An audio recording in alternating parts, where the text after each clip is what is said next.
Hello everyone. तो आज हम शुरू करेंगे 12th का first organic chapter halo alkanes and hello arenes. सबसे पहले हम बात करेंगे what are haloalkane and haloarene. Suppose आपके पास है एलिफेटिक हाइड्रोकार्बन। एलिफेटिक हाइड्रोकार्बन होता है हमारा स्ट्रेट चेन हाइड्रोकार्बन, और अगर आपने क्या किया, उसके एक हाइड्रोजन को हेलोजन से रिप्लेस कर लिया है, तो आपको जो कंपाउंड मिलेगा that compound is called as alkyl halide और also called as halo alkanes. Okay. Similarly अगर आपके पास क्या है एरोमेटिक हाइड्रोकार्बन। एरोमेटिक हाइड्रोकार्बन में क्या करोगे, one of the hydrogen of the ring, aromatic ring के हाइड्रोजन को अगर आपने हेलोजन से रिप्लेस कर दिया है then you will get aryl halide और also called as halo arene. इसमें हम सबसे पहले पढ़ेंगे कुछ इंपॉर्टेंट कंपाउंड्स। सबसे पहला जो कंपाउंड है that is called as chloramphenicol. जो क्लोरमफेनिकॉल है it's a medicine, it is used for the treatment of typhoid. अगर हम बात करेंगे थायरॉक्सिन की, थायरॉक्सिन इज ए हार्मोन। याद रखना ये जो हार्मोन होता है, इस हार्मोन में क्या प्रेजेंट होता है, आयोडीन। द थायरॉक्सिन हार्मोन में आयोडीन होता है, और अगर आयोडीन की क्या हो जाए, डेफिशिएंसी हो जाए, तो डेफिशिएंसी से क्या होता है, it can cause goitre. Next हमारा जो कंपाउंड है that is called as chloroquine. जो क्लोरोक्वीन है that is use for the treatment of the malaria.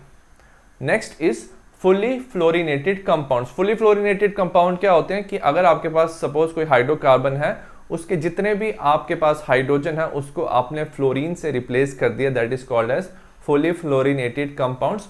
और ये कंपाउंड जब भी सर्जरी है तो as use as a blood substituent, means blood की जगह this compound can be use for some time. Next हमारा है halothane. Halothane is used as a anaesthetic during surgery. Okay, तो एनेस्थीसिया के लिए हेलोथेन इज यूज्ड। बात करेंगे classification की। क्लासिफिकेशन में सबसे पहले हम पढ़ेंगे mono halo compounds. Mono halo compounds में क्या होगा, there is only one halogen is present. उसमें भी हम पढ़ेंगे compound containing carbon attach to the halogen. ठीक है, तो हेलोजन को हम रिप्रेजेंट करते हैं X से, कार्बन जो होना चाहिए वो क्या होना चाहिए, sp3। तो सबसे पहली क्लासिफिकेशन होगी मोनो हेलो कंपाउंड, और उसमें हम देखेंगे जो कार्बन हेलोजन के साथ अटैच है। हेलोजन क्या हो सकता है हमारा, chlorine, fluorine, bromine, iodine. The carbon which is attach that should be sp3 hybridised. ठीक है, सबसे पहले हम बात करेंगे एल्काइल हैलाइड्स की। ठीक है, halogen atom is bonded to the alkyl group. अगर हेलोजन एटम एल्काइल ग्रुप के साथ जुड़ा हुआ है that is called as alkyl halides. इसमें हमारे तीन टाइप होते हैं। सबसे पहले अगर आप देखोगे कि ये जो कार्बन है, ये 4 सिग्मा बॉन्ड बना रहा है, so that's why this carbon is sp3 hybridised. ठीक है, because of formation of 4 sigma bond it is sp3 hybridized. और अगर हम उस कार्बन को देखेंगे, the carbon which is attach to the halogen, ये कार्बन सिर्फ एक एल्काइल ग्रुप के साथ अटैच है। If carbon which is attach to halogen और ए फंक्शनल ग्रुप, अगर उस कार्बन के साथ सिर्फ एक ही एल्काइल ग्रुप अटैच है that is called as a primary alkyl halide. Similarly अगर इस कार्बन के साथ 2 एल्काइल ग्रुप अटैच है that is called as secondary alkyl halide. और अगर इस कार्बन के साथ 3 एल्काइल ग्रुप अटैच है so that is called as tertiary alkyl halide. ठीक है, नेक्स्ट हम बात करते हैं एलाइलिक हैलाइड्स की। एलाइलिक हैलाइड्स में क्या होता है, halogen atom is bonded to a sp3 carbon. Halogen sp3 carbon के साथ ही अटैच होता है, but next to carbon carbon double bond. तो अगर हम इसको देखेंगे कार्बन को, ये जो कार्बन है ये कार्बन है हमारा sp3 हाइब्रिडाइज्ड। ठीक है, और ये कार्बन है एक हेलोजन के साथ अटैच, और ये कार्बन एक ऐसे कार्बन के साथ अटैच है जिसमें क्या है, डबल बॉन्ड। सो जो इसके नेक्स्ट वाला कार्बन होगा that should be sp2 hybridised. तो इस तरह के कंपाउंड्स को हम क्या बोलते हैं, एलाइलिक हैलाइड्स। और ये जो कार्बन होता है जो हेलोजन के साथ अटैच होता है इसे बोलते हैं एलाइलिक कार्बन। नेक्स्ट हम बात करेंगे बेंजाइलिक हैलाइड्स के बारे में। अगर हम बेंजाइलिक हैलाइड्स की बात करें, इसमें क्या होता है, halogen atom is bonded to the sp3 hybridized carbon. Again जो हेलोजन होता है वो sp3 कार्बन के साथ अटैच होता है, बट ये जो sp3 कार्बन है this is attach to a aromatic ring. तो ये जो कार्बन है एक तरफ हेलोजन के साथ अटैच है और एक तरफ एरोमेटिक रिंग के साथ अटैच है। So this type of compound is called as benzylic halides, are also called as, this carbon is called as benzylic carbon. अब हम बात करेंगे second type of monohalo compounds. Compound containing carbon, जो carbon है that should be sp2 hybridized which is attached to a halogen. इसमें सबसे पहले हमारा आता है विनाइलिक हैलाइड्स. विनाइलिक हैलाइड्स क्या होता है? Halogen atom is bonded to sp2 hybridized carbon. ठीक है, तो हैलोजन sp2 हाइब्रिडाइज्ड कार्बन होता के साथ अटैच होता है of carbon carbon double bond. इसका मतलब क्या कि जो हैलोजन कार्बन के साथ अटैच है उस कार्बन पे डबल बॉन्ड इज प्रेजेंट. ठीक है, तो इसमें क्या होगा? Hybridization, it will be sp2 hybridization. इस कार्बन को हम विनाइलिक कार्बन भी कहते हैं. ठीक है, तो इस तरह की जो हमारी रिप्रेजेंटेशन है we call it as vinylic halides. Next हम बात करेंगे एराइल हैलाइड्स के बारे में. Halogen atom is bonded to sp2 hybridized carbon of an aromatic ring. तो इसमें क्या होता है? एरोमेटिक रिंग का एक हाइड्रोजन को आपने अगर हैलोजन से रिप्लेस कर दिया है तो ये कंपाउंड बन जाता है हमारा एराइल हैलाइड्स. एराइल हैलाइड्स में भी जो ये कार्बन होता है that carbon is sp2 hybridised. अब हम बात करेंगे डाइहैलो एल्केन्स के बारे में. डाइहैलो एल्केन्स का मतलब क्या है कि अगर दो हैलोजन एटम्स क्या हैं? प्रेजेंट हैं. सबसे पहले हमारा है, इस कंपाउंड को बोलते हैं हम एल्काइलिडीन हैलाइड्स और कॉल्ड एज जेमिनल हैलाइड्स. ठीक है, इसमें क्या होता है? Halogen atoms are present in a same carbon atom. तो अगर एक ही कार्बन एटम पे दो हैलोजन्स प्रेजेंट हैं तो उस कंपाउंड को क्या बोलते हैं हम? एल्काइलिडीन हैलाइड्स और जेमिनल हैलाइड्स. अगर यहाँ पे देखेंगे हमारे पास क्या है? दो कार्बन और एक कार्बन पे कितने? दो क्लोरीन अटैच हैं. तो इस कंपाउंड का नाम हो जाएगा इथाइलिडीन क्लोराइड और इसे शॉर्ट में हम क्या बोल सकते हैं? Gem means geminal dihalides. तो इन कंपाउंड को हम जेम डाइहैलाइड्स, जेमिनल डाइहैलाइड्स और we can call it as alkylidene halides. Next हम बात करते हैं एल्काइलिन हैलाइड्स और विसिनल हैलाइड्स. इसमें क्या होता है? कार्बन, जो हैलोजन एटम्स है they are present on a adjacent carbon atom.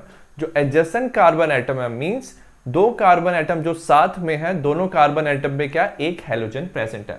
Suppose हमारे पास दो कार्बन एटम है, दोनों कार्बन एटम जो साथ साथ में है, एडजेसेंट है, दोनों में एक एक क्लोरीन प्रेजेंट है. तो इसे बोलते हैं, क्योंकि इसमें दो कार्बन है, इथाइलिन क्लोराइड और also these compounds are called as VIC. VIC का मतलब क्या होता है? Vicinal dihalides. अब हम बात करेंगे नॉमेनक्लेचर की. नॉमेनक्लेचर में सबसे पहले आपको याद होना चाहिए कि अगर हम आयोपैक नॉमेनक्लेचर दे रहे हैं, लिख रहे हैं, तो सबसे पहले हमारा जो फंक्शनल ग्रुप है उसको इंपॉर्टेंस होती है. जो भी कार्बन की चेन है it should contain functional group. Functional group में हमारा डबल और ट्रिपल बॉन्ड भी आता है. उसके बाद हम क्या चेक करेंगे? Number of substituent. Number of substituent जो आउटसाइड द चेन रह जाते हैं उनका नंबर सबसे ज्यादा होना चाहिए. नेक्स्ट, जो सब्स्टिट्यूएंट है इनका जो, अगर आप इनका ऑर्डर लिखेंगे, इनके जो नंबर्स होने चाहिए दैट शुड बी द, अगर इसके नंबर की बात करेंगे जो नंबर होगा इनका लोकस का जो सम होगा दैट शुड बी लीस्ट. और लास्ट में substituent should be in alphabetical order. अब हम कुछ इंपॉर्टेंट कंपाउंड्स के कॉमन नेम और आयोपैक नेम पढ़ेंगे. सबसे पहले अगर हमारे पास तीन कार्बन है इन ए चेन, स्ट्रेट चेन में है, इसे बोलते हैं हम एन प्रोपाइल ब्रोमाइड. एन लगाते हैं अगर स्ट्रेट चेन है, दिस इज कॉमन नेम और आयोपैक नेम हो जाएगा 1 ब्रोमो प्रोपेन. नेक्स्ट हम बात करते हैं कि अगर हमारे पास तीन कार्बन है और सेंटर कार्बन पे अगर क्लोरीन अटैच है, if in A centre carbon chlorine is attach, तो इस ग्रुप को बोलते हैं आइसोप्रोपाइल क्लोराइड. तो इसे बोलते हैं isopropyl group 2 chloropropane. Next, again हमारे पास 4 carbons are there in a straight chain with chlorine. This is called as n butyl chloride और also called as, IUPAC name हो जाएगा 1 क्लोरोब्यूटेन. अब हम देखते हैं कि हमारे पास 4 कार्बन अटैच है और chlorine is in the second carbon. ठीक है, तो इसका कॉमन नेम क्या होगा? अगर आप इस कार्बन को देखोगे इसके साथ 2 अल्काइल ग्रुप अटैच है, तो this type of compound is called as secondary alkyl halide. अगर 2 अल्काइल ग्रुप अटैच है that's why we call it as sec. Sec means secondary butyl chloride. इसका कॉमन नेम है 2 क्लोरोब्यूटेन. ठीक है, अब हमने क्या किया? 4 कार्बन है, एक कार्बन की हमने ब्रांचिंग कर दी और एक कार्बन के साथ ब्रोमीन अटैच है. अगर आप ये देखोगे ये जो कंपाउंड है still this is primary compound, क्योंकि carbon is attach to another carbon जो सिर्फ एक ही कार्बन के साथ अटैच है, ठीक है। So this is again a primary alkyl halide और इसको हम बोलते हैं आइसोब्यूटाइल ब्रोमाइड और also called as 1-bromo-2-methyl propane, ठीक है। और लास्ट में अगर एक कार्बन के साथ 3 अदर कार्बन आर अटैच और ये कार्बन अटैच है हमारा ब्रोमीन के साथ, तो this is called as tertiary, क्योंकि ये टर्शरी क्या है, टर्शरी एल्काइल हैलाइड। तो इस कंपाउंड को बोलते हैं टर्ट ब्यूटाइल ब्रोमाइड और ऑल्सो अगर इसका नेमिंग देंगे 2-bromo-2-methyl प्रोपेन, ठीक है। और अगर हम बात करें बेंजीन रिंग कंपाउंड्स की, अगर एक Br अटैच है तो common name IUPAC name will be same, तो इसे बोलते हैं ब्रोमोबेंजीन, ठीक है। अगर 2 Br अटैच है और दोनों की पोजीशन है 1 और 2, तो हम इसे बोलते हैं ऑर्थो। ऑर्थो को रिप्रेजेंट कर सकते हैं हम O से, ऑर्थो डाइब्रोमोबेंजीन और 1,2 डाइब्रोमोबेंजीन। साथ में ये भी याद रखना, अगर ये 1 और 3rd पोजीशन पे होता है तो इसे बोलते हैं हम मेटा और M डाइब्रोमोबेंजीन, और अगर ये होता है 1 और 4th पोजीशन पे we call it as a para dibromobenzene, ठीक है। और लास्ट में अगर 3 ब्रोमीन अटैच है एट 1,3,5 पोजीशन पे, तो इसे बोलते हैं हम, कॉमन नेम हो जाता है सिम ट्राई ब्रोमोबेंजीन और 1,3,5 ट्राई ब्रोमोबेंजीन। नेक्स्ट हम बात करेंगे नेचर ऑफ CX बॉन्ड। तो सपोज हेलोजन हमारा किसके साथ अटैच होता है, कार्बन के साथ अटैच होता है।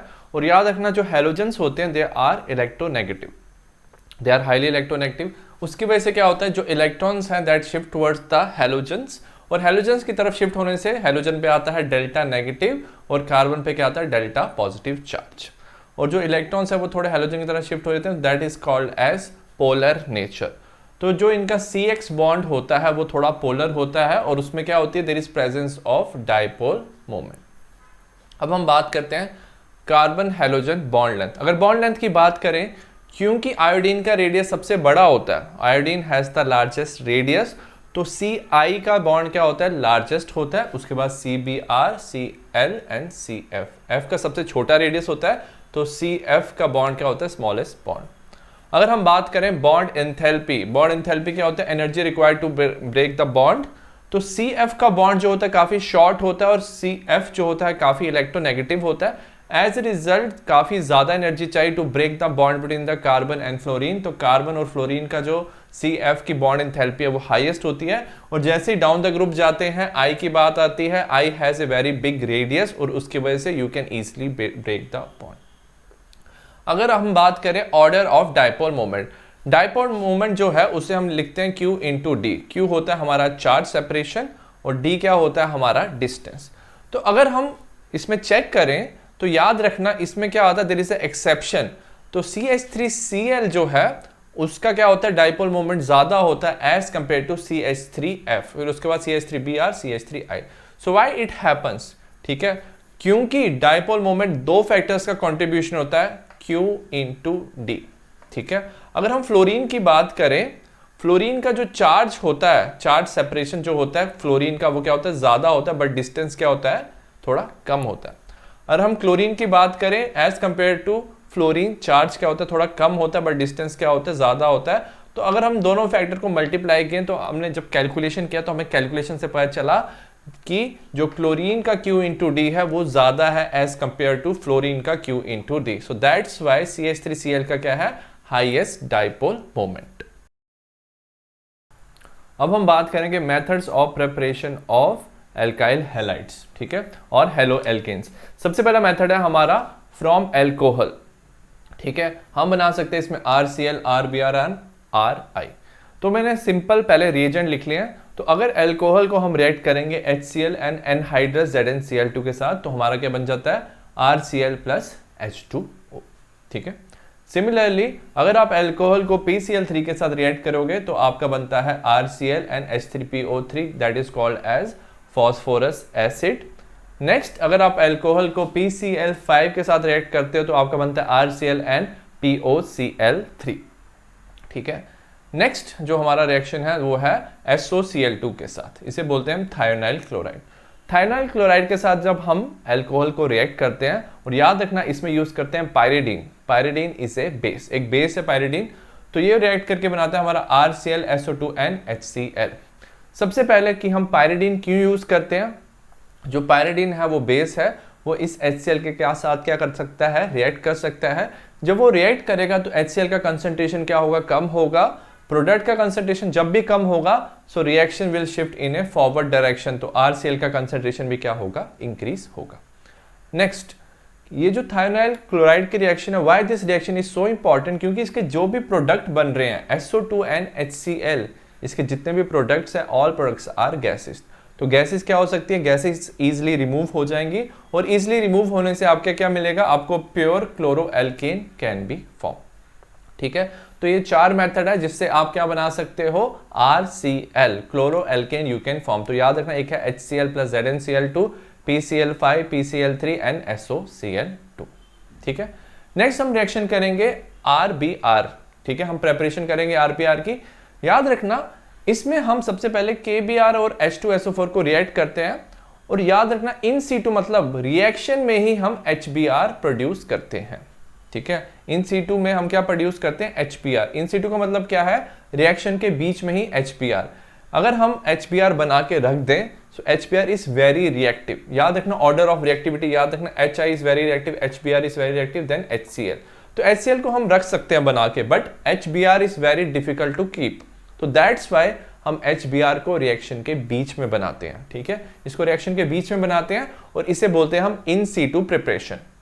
तो जैसे हमारा HBr बन गया तो HBr अल्कोहल के साथ रिएक्ट करके बना रहा है हमारा RBr और bromo alkane. Similarly red phosphorus को ब्रोमीन के साथ रिएक्ट करते हैं, तो फिर इन सीटू मतलब रिएक्शन के बीच में phosphorus tribromide will be form. ठीक है, फिर से ये जो फॉस्फोरस ट्राइब्रोमाइड है दिस इज वेरी रिएक्टिव, काफी रिएक्टिव होता है, सो दैट्स वाई इसको हमें in situ with in the reaction हम बनाते हैं। जैसे ही बन जाता है अल्कोहल के साथ रिएक्ट करके क्या बनाता है, RBr। तो याद रखना ये दो रिएक्शन है जिससे हम क्या बना सकते हैं, अल्कोहल से RBr वी कैन फॉर्म। एक है KBr प्लस H2SO4 जिसमें हमारा HBr बनेगा, सेकेंड है red phosphorus plus bromine result in formation of PBr3। Next हम बात करते हैं प्रेपरेशन ऑफ RI। ठीक है, आयोडो एल्केन की प्रेपरेशन। जैसे मैंने ऑलरेडी बताया HI भी काफी क्या होता है, रिएक्टिव होता है, तो HI का मिक्सचर आप रख नहीं सकते हो, सो दैट्स वाई आप क्या करते हो, KI प्लस H3PO4 के साथ क्या करते हो, रिएक्ट करते हो, that is called as phosphoric acid, और in situ with in a reaction आपका क्या बनता है, HI। ठीक है, अब ये जो HI है अल्कोहल के साथ रिएक्ट करता है, result in formation of iodo alkane. इस रिएक्शन में हम H2SO4 यूज नहीं करते, so why you does not use H2SO4 in this reaction, क्योंकि जो H2SO4 है ना वो फर्दर क्या करता है, HI को I2 में ऑक्सीडाइज कर देता है, so that's why we don't use H2SO4। ठीक है, तो काफी इस रिएक्शन में भी हमारा जो HI है RI में कन्वर्ट हो जाता है। Next reaction red phosphorus plus iodine, ये भी क्या करता है, इन C2 में बनाता है फॉस्फोरस ट्राई आयोडाइड, और जब ये रिएक्ट करता है अल्कोहल के साथ तो हमारा बनता है RI। तो जैसे हमारा RBr की रिएक्शन वैसे हमारी RI की भी रिएक्शन है, तो आपको सारे रिएजेंट्स याद रखने और याद रखना अल्कोहल के साथ they will form their corresponding product. अब हम बात करेंगे second method of preparation of haloalkanes. हम बना सकते हैं इसे हाइड्रोकार्बन। इसमें हम बात करेंगे हाइड्रोकार्बन में सबसे पहले there is a free radical halogenation. Free radical halogenation is a type of substitution reaction. Substitution में क्या होता है कि एक हैलोजन एक हाइड्रोजन को डिस्प्लेस कर देता है। सपोज आपके पास क्या है, ब्यूटेन। ब्यूटेन को आपने रिएक्ट किया chlorine in presence of UV light और हीट, तो क्या होता है, हम बात करें मोनो सब्स्टिट्यूशन की, सिर्फ एक क्लोरीन ऐड होगा, so one of the chlorine will add to one of the position of hydrogen. सिर्फ हाइड्रोजन की दो ही पोजीशन हो सकती है, 1 और सेकंड। अगर 1 पे अटैच हो जाएगा तो हमें ये कंपाउंड मिलेगा, if it attach at the second position तो हमें ये कंपाउंड मिलेगा। हमें 2 कंपाउंड मिलेंगे, और याद रखना कि मेजर कंपाउंड क्या होगा, क्योंकि ये जो सेकेंडरी है, सेकेंडरी ज्यादा स्टेबल होता है, तो ये क्या होगा, हमें मेजर क्वांटिटी में मिलेगा। ठीक है, तो ये बात करें हम मोनो सब्स्टिट्यूशन की। नेक्स्ट हम बात करते हैं preparation of haloalkanes from alkenes. Alkenes की बात करते हैं एडिशन ऑफ हाइड्रोजन हैलाइड्स। ठीक है, सपोज आपके पास है अनसिमेट्रिकल एल्कीन। अनसिमेट्रिकल एल्कीन मतलब कि आप उसको इक्वल पार्ट्स में डिवाइड नहीं कर सकते हो when you break a double bond, this is unsymmetrical alkene, और आपने हाइड्रोजन हैलाइड HI के साथ इसे क्या किया, रिएक्ट किया।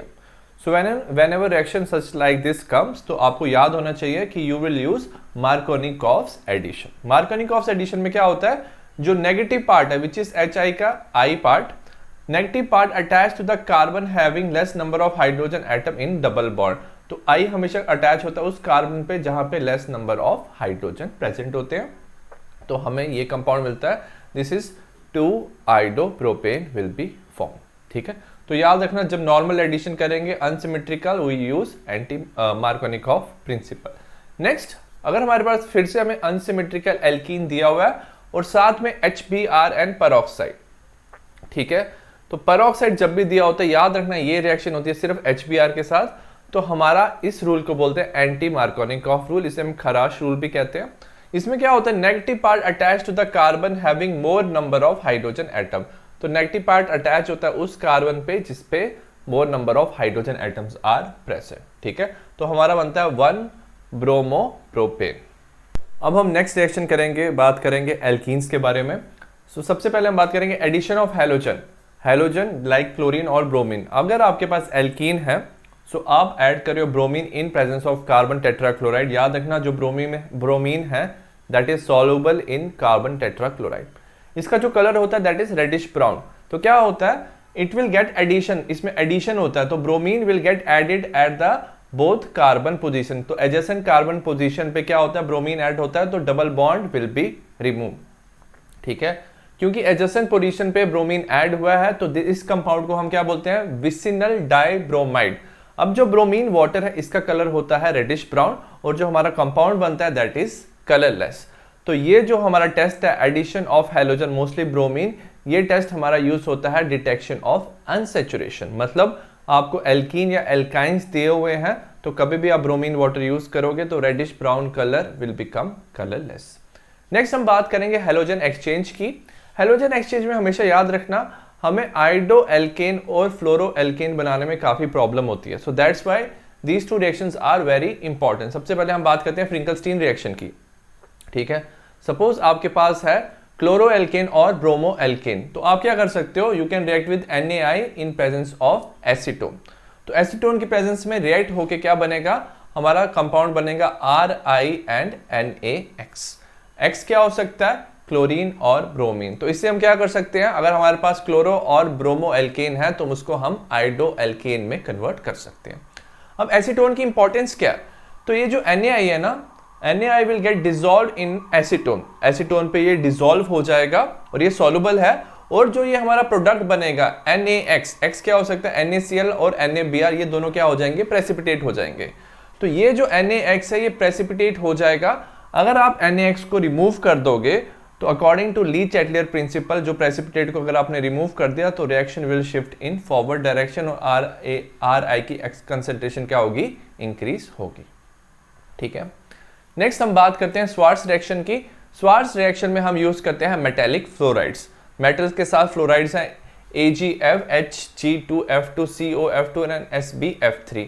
तो ये सारे क्या हमारे मेटेलिक फ्लोराइड्स। आपके पास कोई भी एल्काइल हैलाइड है, अगर आप किसी भी मेटेलिक फ्लोराइड के साथ रिएक्ट करते हैं तो याद रखना इसमें क्या होता है, जो X है वो रिप्लेस हो जाता है F से, आपको मिलता है एल्काइल फ्लोराइड प्लस AgX। ठीक है, इस रिएक्शन को हम बोलते हैं स्वार्ट्ज रिएक्शन। तो याद रखना फ्रिंकलस्टीन, इसमें क्या होता है, it's a type of halogen exchange जहां पे हम RX को RI में कन्वर्ट कर सकते हैं आइडो एल्केन में, एंड सिमिलरली स्वार्ट्ज रिएक्शन में क्या कर सकते हैं, RX को हम कर सकते हैं RF में, मतलब एल्काइल फ्लोराइड में। नेक्स्ट हम बात करेंगे प्रेपरेशन ऑफ हेलोएरीन्स। ठीक है, इसमें बात करेंगे बाय इलेक्ट्रोफिलिक सब्स्टिट्यूशन रिएक्शन। जो हेलोएरीन्स होते हैं जैसे बेंजीन है, बेंजीन में क्या होता है, there are pi bonds. Pi bond होने की वजह से ये इलेक्ट्रॉन रिच होता है, सो इलेक्ट्रोफाइल जो इलेक्ट्रॉन डेफिशिएंट स्पीशीज है it can easily attack benzene. Suppose आपके पास क्लोरीन है इन प्रेजेंस ऑफ FeCl3। ठीक है, तो क्लोरीन याद रखना FeCl3 है हमारा एक लुईस एसिड।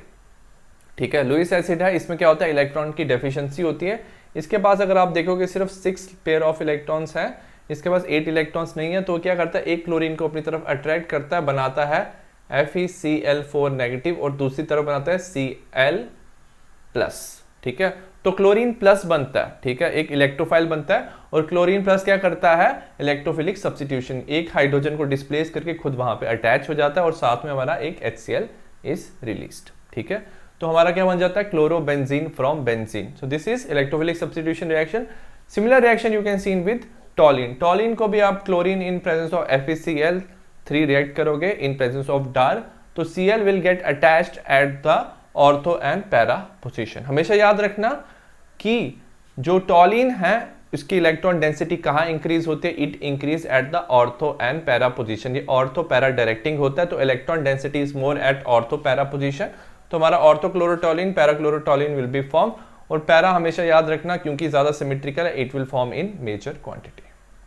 ठीक है, ये जो रिएक्शन हमने किया इलेक्ट्रोफिलिक सब्स्टिट्यूशन रिएक्शन, याद रखना ये जो रिएक्शन है it is mostly easy with chlorine और ब्रोमीन। बट आयोडीन के साथ प्रॉब्लम क्या होती है, आयोडीन को आपने फिर से लुईस एसिड के साथ रिएक्ट किया, बट ये रिएक्शन हो जाती है रिवर्सिबल।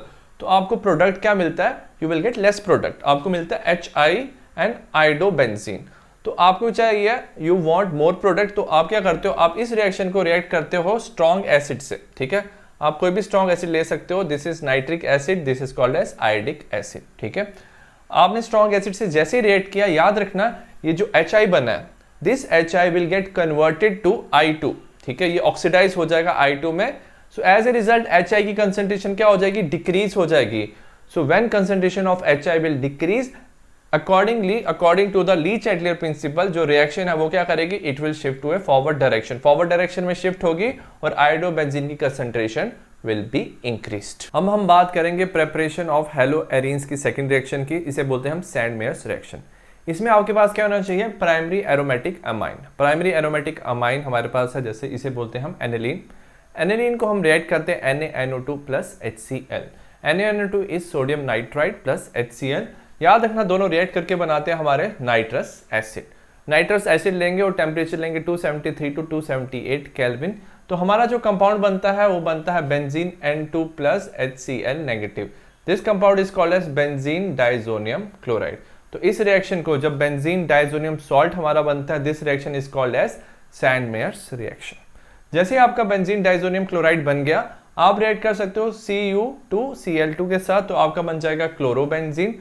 अगर आप यूज करोगे Cu2Br2 तो आपका बन जाता है ब्रोमोबेंजीन, और अगर आप यूज करते हो Ki तो आपका बन जाता है आयोडोबेंजीन। तो आप जो हमारा बेंजीन डाइजोनियम क्लोराइड है, आप तीनों तरह के क्या बना सकते हो, you can make 3 types of the halo arenes. Next हम बात करेंगे physical properties of hello alkanes, और इसमें सबसे पहले हम पढ़ेंगे बॉइलिंग पॉइंट। बॉइलिंग पॉइंट में क्या पढ़ेंगे हम, कि अगर जो लोअर मेंबर्स होते हैं, याद रखना जैसे क्लोरोमीथेन, ब्रोमोमीथेन और ब्रोमोइथेन, ये जो लोअर मेंबर्स होते हैं इनमें van der Waals force of attraction क्या होता है, कम होता है। As A result they are gases at room temperature. और जैसे ही इनका साइज क्या होता है, increase, if they are higher members, तो इनमें क्या आता है, दे बिकम्स लिक्विड और सॉलिड स्टेट। ठीक है, अगर हम बात करें मेन जो इंपॉर्टेंट प्रॉपर्टी है हेलो एल्केन्स की, जो कार्बन और हेलोजन है, याद रखना ये क्या है, पोलर कंपाउंड्स। पोलर क्यों है, क्योंकि जो हेलोजन है वो है इलेक्ट्रोनेगेटिव। ज्यादा इलेक्ट्रोनेगेटिव की वजह से इसमें डेल्टा नेगेटिव, इसमें डेल्टा पॉजिटिव, तो इसके बीच में क्या होता है, डाइपोल फोर्स ऑफ अट्रैक्शन। ठीक है, greater polarity and higher molecular mass as compare to the parent hydrocarbon. तो अगर हम किसकी बात करें हेलो एल्केन की, तो उसमें क्या होता है, ज्यादा पोलैरिटी होता है और हायर मॉलिक्यूलर मास होता है as compare to parent hydrocarbon. इसका मतलब क्या है, सपोज आपके पास क्या है, propane and chloropropane.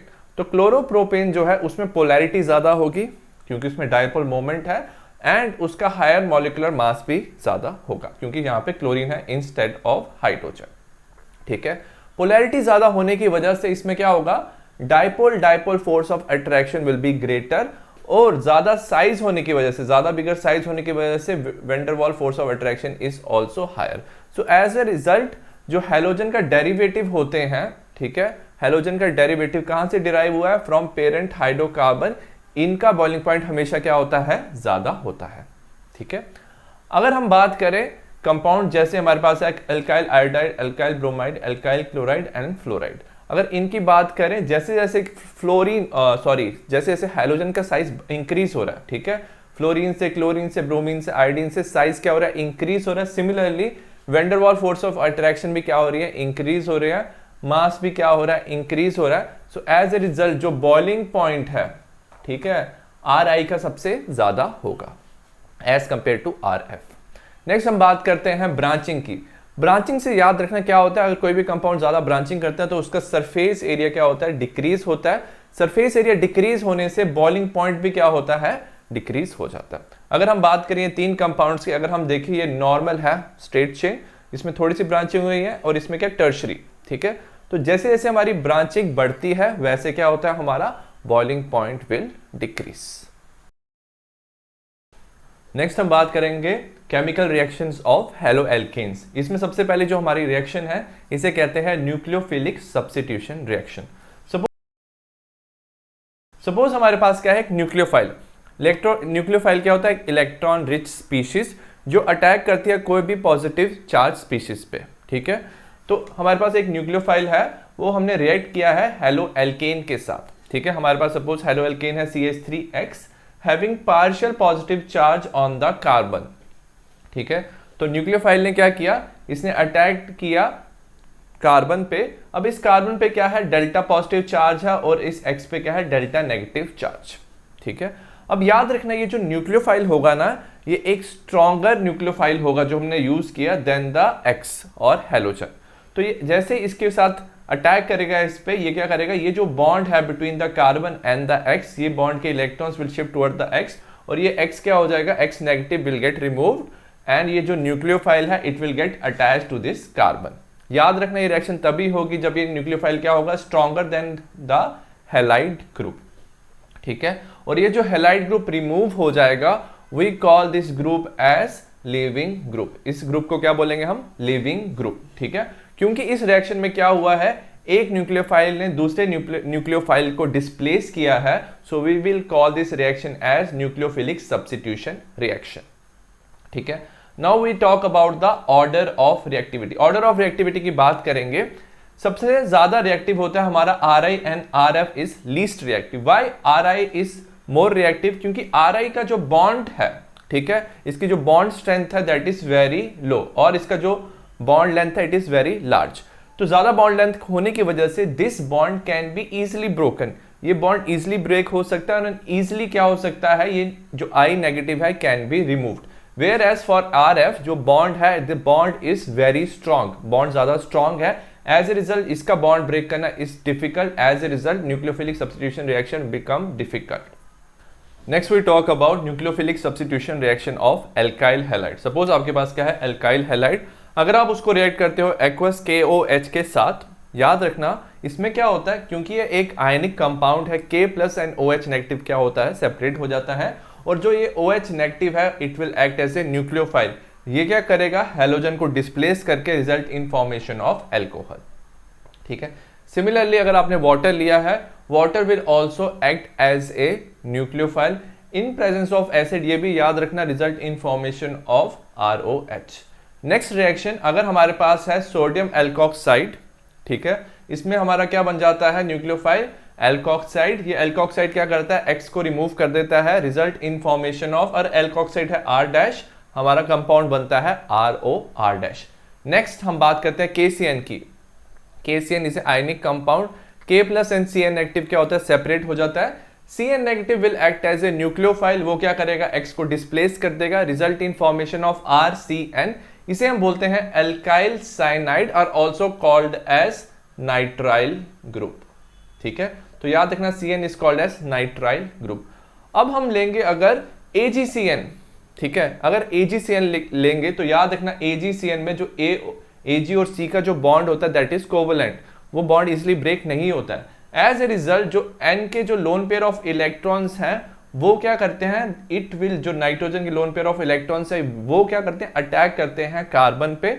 After it attack the carbon, ठीक है, कार्बन पे अटैक करते हैं, उसके बाद क्या होता है, Ag will be removed. So as A result हमारा जो कंपाउंड बनता है वो बनता है RNC, ठीक है। तो इस कंपाउंड को बोलते हैं एल्काइल आइसोसाइनाइड, और ऑल्सो कॉल्ड एज आइसोनाइट्राइल ग्रुप, ठीक है। तो आपको ये याद रखना है KCN की प्रेजेंस में जो C नेगेटिव है वो अटैक करेगा किस पे, R पे, हमारा बनेगा RCN, और AgCN में नाइट्रोजन के loan pair of electrons attack करते हैं तो हमारा बनता है RNC। ऊपर वाले को बोलते हैं नाइट्राइल, दूसरे को बोलते हैं आइसोनाइट्राइल ग्रुप। तो याद रखना ये जो साइनाइड ग्रुप है इसके पास क्या होते हैं, 2 न्यूक्लियोफिलिक सेंटर, इसमें दो न्यूक्लियोफिलिक सेंटर होते हैं, एक कार्बन होता है और एक नाइट्रोजन, तो इसे हम कहते हैं एम्बिडिएंट न्यूक्लियोफाइल। ठीक है, तो इसे क्या बोलते हैं हम, एम्बिडिएंट न्यूक्लियोफाइल। सिमिलरली अगर हम लेंगे KNO2 and AgNO2, KNO2 सबसे पहले आयनिक कंपाउंड है, ये डिसोसिएट होता है और हमारा जो न्यूक्लियोफाइल बनता है वो बनता है O double bond nitrogen single bond oxygen negative. तो ऑक्सीजन पे क्या होता है, नेगेटिव चार्ज होता है, तो ऑक्सीजन का जो नेगेटिव चार्ज है वो कार्बन पे अटैक करता है, हेलोजन को रिमूव कर देता है और हमारा कंपाउंड बनता है RON डबल बॉन्ड O, इसे हम कहते हैं एल्काइल नाइट्राइट। ठीक है, तो हमारा एल्काइल नाइट्राइट बनता है। सिमिलरली अगर आप लेते हो AgNO2, इसमें याद रखना ये बॉन्ड ये जो कंपाउंड है डिसोसिएट नहीं होता है, तो इसमें जो नाइट्रोजन के लोन पेयर ऑफ इलेक्ट्रॉन्स है वो क्या करते हैं, एल्काइल ग्रुप पे अटैक करते हैं और हेलोजन को रिमूव कर देते हैं। एज ए रिजल्ट जो हमारा कंपाउंड बनता है दैट इज कॉल्ड एज नाइट्रोएल्केन। अगर हम इन दोनों कंपाउंड को देखेंगे सिमिलरली जैसे पिछले कंपाउंड में था, यहाँ पे हमें एक टाइम पे क्या हो रहा है, ऑक्सीजन क्या कर रहा है, ऑक्सीजन इज अटैकिंग, ऑक्सीजन क्या कर रहा है, न्यूक्लियोफिलिक सेंटर है और यहाँ पे nitrogen is a nucleophilic centre. As a result ये दोनों कंपाउंड भी हमारे क्या बनते हैं, they are also called as ambident nucleophile. ये भी हमारा क्या है, NO2 is a ambident nucleophile. अब हम बात करते हैं लिथियम एल्यूमिनियम हाइड्राइड की। ठीक है, जिस भी कंपाउंड में हाइड्राइड लगा होता है याद रखना उसमें हमारा जो न्यूक्लियोफाइल होता है वो होता है H negative. H negative attack करता है X को रिमूव करके, हमारा बनाता है RH, तो हमारा क्या बन जाएगा, एल्काइल ग्रुप के साथ आप H ऐड करते हो तो आपका एल्केन बन जाता है। नेक्स्ट हम बात करेंगे अमोनिया की NH3 की। अमोनिया में से क्या होता है, हमारा NH2 नेगेटिव बनता है, वो अटैक करता है, result in formation of amine, ये हमारा क्या बन जाता है, अमाइन बन जाता है। नेक्स्ट अगर हम यूज करें RCOOAg, ठीक है, इसमें क्या होता है, RCO negative will attack the R, X को रिमूव करके हमारा बना देता है एस्टर। और लास्ट में अगर हमने लिया है सोडियम एसिटाइलाइड। सोडियम एसिटाइलाइड क्या होता है, आपने अगर इथाइन लिया है उसमें एक सोडियम अटैच के एक हाइड्रोजन को रिमूव करके, इथाइन एक एसिडिक कंपाउंड होता है, उसमें हाइड्रोजन की जगह आप सोडियम डाल सकते हो। अगर आपने इस कंपाउंड को अटैक करवाया तो याद रखना इसमें क्या बनता है, हमारा हायर एल्काइन। जो एल्काइन बनता है उसके नंबर ऑफ कार्बन क्या होते हैं, एल्काइल ग्रुप से 2 कार्बन एक्स्ट्रा हो जाते हैं। ठीक है, और इसमें न्यूक्लियोफाइल है C negative, C double triple bond CH is a nucleophile. ठीक है, तो आपको इसमें इंपॉर्टेंट चीज याद रखनी है कि CN जो है वो हमारा क्या काम करता है, एम्बिडिएंट न्यूक्लियोफाइल, और NO2 is also act as a ambident nucleophile. On the basis of mechanism nucleophilic substitution reaction को हमने 2 पार्ट में डिवाइड किया हुआ है। तो first one is called as nucleophilic substitution by molecular reaction और also it is called as SN2 reaction. ठीक है, why it is called as SN2, S का मतलब होता है सब्स्टिट्यूशन, N का मतलब न्यूक्लियोफिली, 2 का मतलब बाय मॉलिक्यूलर, क्योंकि ये फॉलो करता है second order of kinetics, second order of kinetics को फॉलो करता है, so that's why it is called as SN2 reaction. Second order का मतलब क्या है, it depend upon the concentration of both reactant, तो दोनों रिएक्टेंट की कंसंट्रेशन पे ये डिपेंडेंट होता है। हम इसका मैकेनिज्म दिखाते हैं। सपोज हमने क्या लिया, एक न्यूक्लियोफाइल लिया हुआ है OH नेगेटिव और ये क्या है हमारा एल्काइल हैलाइड। अब ये जो OH नेगेटिव है वो क्या करेगा, इस कार्बन पे अटैक करेगा, क्यों, क्योंकि इस पे है डेल्टा पॉजिटिव, क्लोरीन पे है डेल्टा नेगेटिव चार्ज। हमेशा याद रखना ये हमेशा अपोजिट साइड से ही अटैक करता है। इस साइड से क्या होता है, अगर if it comes from this side, chlorine से क्या होती है, repulsion, so it will attack from this side. जैसे इस कार्बन पे अटैक करेगा तो फॉर सम मोमेंट हमारा क्या बनता है, एक ट्रांजिशन स्टेट। तो याद रखना इसमें क्या बनता है, हमारा ट्रांजिशन स्टेट। उस ट्रांजिशन स्टेट में क्या होता है, जो OH का बॉन्ड है कार्बन के साथ वो क्या होता है, फॉर्म होता है, और bond between the carbon and the chlorine will be broken. ठीक है, तो ट्रांजिशन स्टेट के just it will for one moment it will be happening. उसके बाद क्या होगा, Cl negative will be removed, इसे हम बोलेंगे लीविंग ग्रुप, और हमारा क्या बन जाएगा, CH3OH। ठीक है, ये जो रिएक्शन होती है याद रखना ये रिएक्शन होती है 1 स्टेप रिएक्शन, और जो रिएक्शन एक स्टेप में होती है उसे हम बोलते हैं एलिमेंट्री रिएक्शन। अगर हम रेट की बात करें, क्योंकि एक ही स्टेप में रिएक्शन हो रही है तो rate will dependent on the concentration of the both reactant. Reactant क्या है हमारे पास, OH नेगेटिव एंड CH3Cl। ठीक है, और we can say rate is equal to K is rate constant, and OH की जगह हम न्यूक्लियोफाइल लिख सकते हैं, CH3Cl की जगह substrate. So it is dependent upon the concentration of nucleophile as well as substrate, तो हम इसे बोलते हैं सेकंड ऑर्डर रिएक्शन। ठीक है। और एक और इंपॉर्टेंट चीज इसमें क्या होता है, इन्वर्शन ऑफ कन्फिग्रेशन। अगर आप यहाँ पे देखो, ठीक है, यहाँ पे जो Cl नेगेटिव था और न्यूक्लियोफाइल था, it was on the right side, और जैसे हमारा फाइनल प्रोडक्ट बना है वहां पे OH is present on the left side. तो इसमें क्या हो रहा है कि ये दोनों की पोजीशन क्या हो रही है, चेंज हो रही है, और इसमें इन्वर्शन हो रहा है, ठीक है। So this is called as inversion of configuration. Next हम बात करते हैं ऑर्डर ऑफ रिएक्टिविटी की। ऑर्डर ऑफ रिएक्टिविटी में याद रखना, सबसे पहले हमारे पास है मिथाइल, उसके बाद है प्राइमरी, सेकेंडरी, टर्शरी। जो मिथाइल होता है सबसे ज्यादा रिएक्टिव होता है और टर्शरी सबसे लीस्ट रिएक्टिव होता है। इसके लिए मैं एग्जांपल बताता हूँ। सपोज यहाँ पे अगर आपने यहाँ पे इसको मैं टर्शरी बनाया तो CH3 CH3 CH3। याद रखना जो CH3 ग्रुप होते हैं, ये जो ग्रुप होते हैं ये होते हैं electron rich group. CH3 is electron rich group. तो क्या होगा, जैसे OH इस कार्बन की तरफ जाने लगेगा जहां पे पॉजिटिव चार्ज है, ये CH3 ग्रुप क्या करेंगे, इस OH को रिपेल करेंगे, ठीक है। सो रिपल्शन से क्या होगा, इसका अटैक हो जाएगा वीकर। तो जितने ज्यादा CH3 ग्रुप और जितने ज्यादा एल्काइल ग्रुप अटैच हो जाएंगे उतना ही डिफिकल्ट हो जाएगा OH को यहाँ पे अटैक करना, न्यूक्लियोफाइल का कार्बन पे अटैक करना।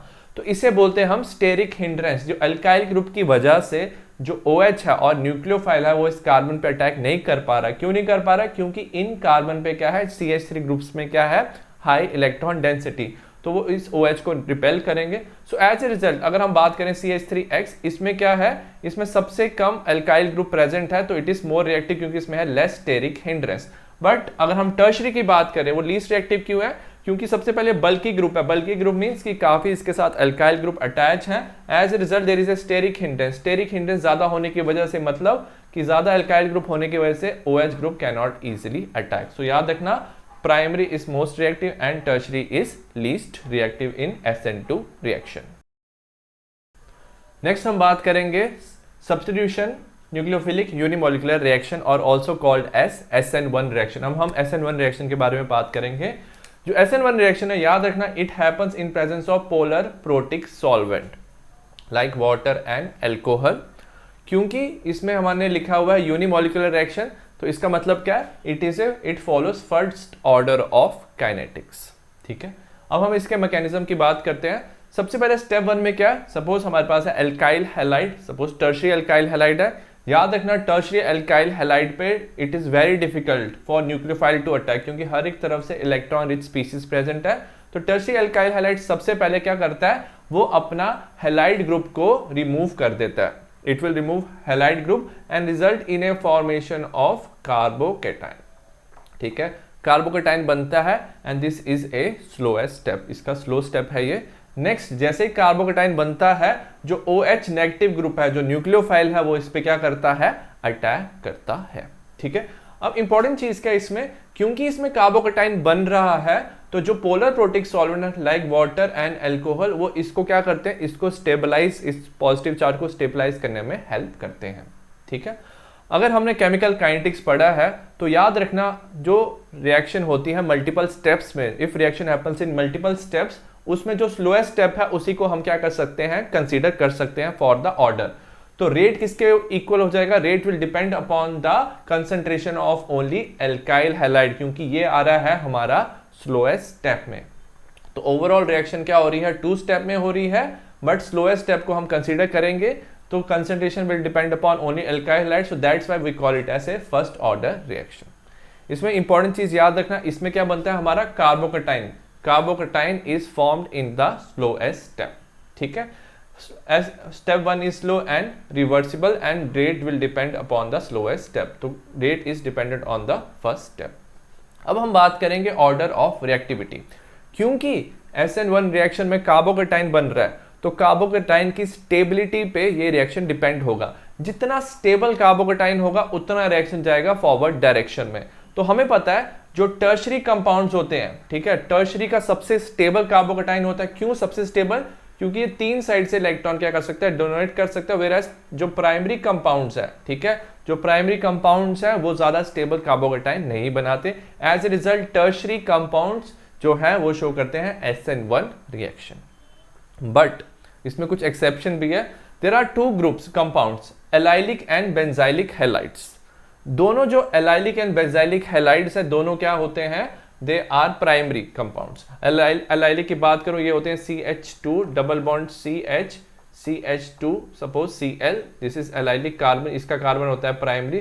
सिमिलरली बेंजाइलिक में भी क्या होता है CH2Cl, उसका भी कार्बन क्या होता है प्राइमरी। तो दोनों का क्या होता है प्राइमरी कार्बन होता है, but still they follow SN1 reaction. Why they follow SN1 reaction? क्योंकि ये दोनों बनाते हैं स्टेबल कार्बोकैटायन। अगर आप यहाँ से क्लोरीन रिमूव कर दो, तो अगर आप एलाइलिक की बात करो, अगर आपने उसमें से हैलोजन रिमूव कर दिया है, तो फर्स्ट स्टेप में क्या होता है, हमारा बनता है CH2 double bond C single bond CH2 positive charge. इसमें याद रखना, इसमें क्या होता है, देयर इज ए रेजोनेंस। तो ये जो इलेक्ट्रॉन्स है पाई इलेक्ट्रॉन्स, वो क्या कर सकते हैं, मूव कर सकते हैं। यहाँ पे रेजोनेंस स्ट्रक्चर शो करता है, और रेजोनेंस से याद रखना कार्बोकैटायन क्या होता है, ज्यादा स्टेबल होता है। सिमिलरली जब हम बात करेंगे बेंजाइलिक हैलाइड्स की, बेंजाइलिक हैलाइड्स में भी अगर आपने हैलोजन को रिमूव कर दिया, तो आपका क्या बनता है, बेंजीन रिंग के साथ CH2 प्लस ग्रुप, और ये जो प्लस है इसमें क्या होता है, इलेक्ट्रॉन विल शिफ्ट, और यहाँ पे क्या होता है -R इफेक्ट। ठीक है, तो यहाँ पे भी क्या होती है, रेजोनेंस होती है। एज ए रिजल्ट रेजोनेंस से एलाइलिक एंड बेंजाइलिक जो ग्रुप्स हैं वो स्टेबल हो जाते हैं, and they also show SN1 reaction. Next we talk about stereochemical aspects of nucleophilic substitution reaction. इसमें हम पढ़ेंगे सबसे पहले optically active compound. What are optically active compound? जो कंपाउंड क्या कर सकते हैं, रोटेट कर सकते हैं प्लेन पोलराइज लाइट को। सबसे पहले हम बात करेंगे what is plane polarize light. अब जो लाइट होती है ना, वो क्या करती है, it will move in all direction, हर एक डायरेक्शन में क्या करती है, मूव करती है। सपोज आपने लाइट को पास किया है through Nicol prism, Nicol prism से आपने क्या किया, लाइट को पास किया। अब क्या होगा, जो मोस्ट ऑफ द वेवलेंथ है ऑफ द लाइट है वो क्या हो जाएगी, एब्जॉर्ब हो जाएगी बाय निकोल प्रिज्म। वो सिर्फ एक वेवलेंथ और ओनली इन वन डायरेक्शन को छोड़ देगा। जो वेवलेंथ ऑफ लाइट है जो सिर्फ एक ही डायरेक्शन में मूव करता है, we call this as plane polarize light. तो याद रखना, सिर्फ एक डायरेक्शन में जब लाइट मूव होती है that is plane polarize light. और फिर हम क्या करेंगे, इस प्लेन पोलराइज लाइट को एक सोल्यूशन से पास करेंगे। सोल्यूशन मोस्टली किस कंपाउंड का होगा, ऑप्टिकली एक्टिव कंपाउंड का। तो अगर सोल्यूशन ऑप्टिकली एक्टिव कंपाउंड का हुआ, तो ये जो प्लेन पोलराइज लाइट है वो क्या कर सकती है, रोटेट कर सकती है। अगर ये प्लेन पोलराइज लाइट रोटेट करेगी राइट डायरेक्शन में, तो हमें बोलते हैं इसे डेक्स्ट्रो रोटेटरी और डी फॉर्म और प्लस फॉर्म। ठीक है, और अगर ये लाइट रोटेट करेगी लेफ्ट साइड पे, if light rotate in left side, we call it as levorotatory L form and the minus form. ठीक है, तो आपको याद रखना है dextrorotatory, levorotatory, D form, plus form, D L form and minus form. और अगर एक कंपाउंड की दोनों फॉर्म है, सपोज एक compound has D form also and L form also, तो इसकी दोनों फॉर्म्स को हम क्या बोलेंगे, ऑप्टिकल आइसोमर्स। और ये जो फिनोमिनन है we call it as optical isomerism. ठीक है, नेक्स्ट जो ये प्लेन पोलराइज लाइट है कितना रोटेट किया है, the rotation of the plane polarize light वो हमें कौन बताएगा, you can measure through something called as polarimeter. Polarimeter आपको एंगल बता सकते हैं whether light has rotated how much on the left side और how much on the right side. Next हम बात करेंगे मॉलिक्यूलर एसिमेट्री की। आप कैसे बताओगे whether compound is optically active और नॉट? तो आपने क्या देखना है, एक sp3 हाइब्रिडाइज कार्बन होना चाहिए which is attach to 4 different substituent. वो 4 डिफरेंट सब्स्टिट्यूएंट के साथ अटैच हो सकता है, या कोई भी एटम या ग्रुप के साथ, तो उसे बोलते हैं हम कायरल कार्बन और स्टीरियो सेंटर। सपोज हमारे पास एक कार्बन है, ये कार्बन एक तरफ CH3 ग्रुप के साथ, एक C2H5 क्लोरीन और हाइड्रोजन के साथ। तो ये जो कार्बन है वो 4 डिफरेंट ग्रुप्स के साथ प्रेजेंट है। तो इस कार्बन को हम क्या बोलते हैं, एसिमेट्रिक कार्बन, कायरल कार्बन और स्टीरियो सेंटर। और इसी एसिमेट्री की वजह से, क्योंकि ये 4 डिफरेंट ग्रुप्स के साथ अटैच है, ये कंपाउंड शो करते हैं ऑप्टिकली एक्टिविटी। तो आप हमेशा कैसे आइडेंटिफाई कर सकते हो, जस्ट बाय सीइंग कि अगर एक कार्बन पे 4 डिफरेंट ग्रुप प्रेजेंट है तो वो कंपाउंड क्या होगा, ऑप्टिकली एक्टिव होगा। नेक्स्ट, सपोज आपके पास है ये कंपाउंड ऑप्टिकली एक्टिव, आप क्या करोगे, the object which are non superimposable mirror image. ठीक है, आपने एक कंपाउंड का स्ट्रक्चर बनाया, ठीक है, 3 डायमेंशनल स्ट्रक्चर, और उसकी आपने क्या बनाई, मिरर इमेज। ये जो ET है दिस इज इथाइल ग्रुप, ये CH3 है, मिथाइल, OH एंड हाइड्रोजन। आपने इसका मिरर इमेज बनाया, और ये जब मिरर इमेज क्या हुआ, नॉन सुपर इम्पोजेबल। अगर आप ये कंपाउंड उठा के इसके ऊपर रखोगे, so this compound will not be super imposable, तो ये हो जाएगी non superimposable mirror image. ये कंपाउंड क्या हो जाएंगे, कायरल। ठीक है, सो अगर एक कंपाउंड की 2 non superimposable mirror image और उनका जो कार्बन है वो क्या है, एसिमेट्रिक है, तो ये जो 2 कंपाउंड्स बनते हैं, in these 2 compounds are called as enantiomers. Enantiomers का मतलब क्या है कि सपोज इसका जो एक स्ट्रक्चर होगा वो लाइट को वन डायरेक्शन में रोटेट करेगा और दूसरा structure will rotate light in another direction. So right कि stereo isomer with non super impossible mirror image, जो स्टीरियो आइसोमर्स हैं जिसकी non super impossible mirror image है, इनकी identical physical and chemical properties, suppose ये दोनों कंपाउंड की physical and chemical properties क्या होगी, आइडेंटिकल होगी, बट इनकी जो रोटेशन होगी, अगर ये डेक्स्ट्रो होगा, ये लीवियो होगा या रिलीवो होगा, डेक्स्ट्रो होता है, तो इन कंपाउंड्स को क्या बोलते हैं, इनेंशियोमर्स, ठीक है, क्योंकि they differ only in the plane of rotation. अगर नेक्स्ट हम बात करेंगे रेसिमिक मिक्सचर की।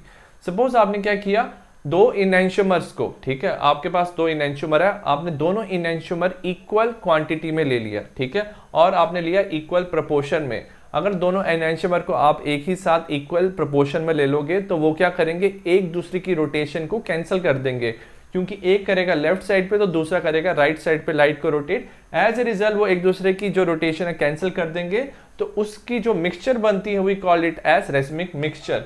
रेसिमिक मिक्सचर की होती है जीरो ऑप्टिकल रोटेशन और इसे हम रिप्रेजेंट करते हैं डी एल और प्लस एन माइनस, ठीक है। और ये जो प्रोसेस है जिसमें हम क्या कर सकते हैं, रेसिमिक मिक्सचर बना सकते हैं। So this process is called as racemisation.